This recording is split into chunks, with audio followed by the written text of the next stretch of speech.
الحمد لله نحمده ونستعينه ونستغفره ونؤمن به ونتوكل عليه ونعوذ بالله من شرور انفسنا ومن سيئات اعمالنا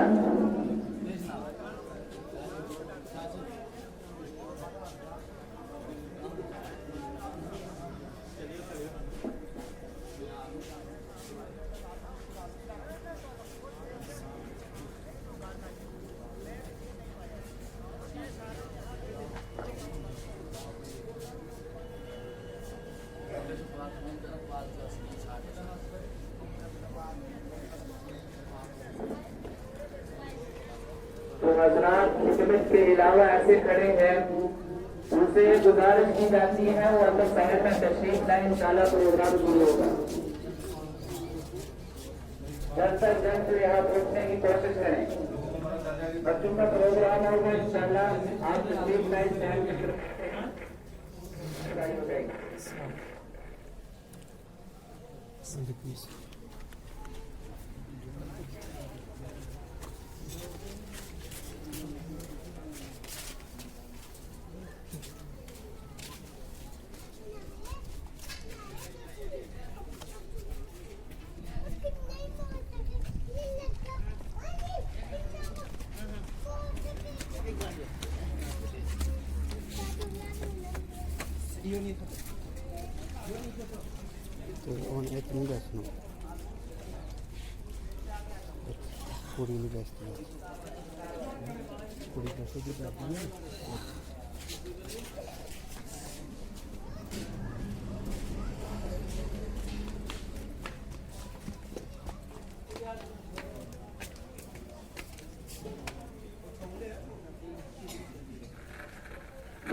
لله الحمد لله نحمده ونستعينه ونستغفره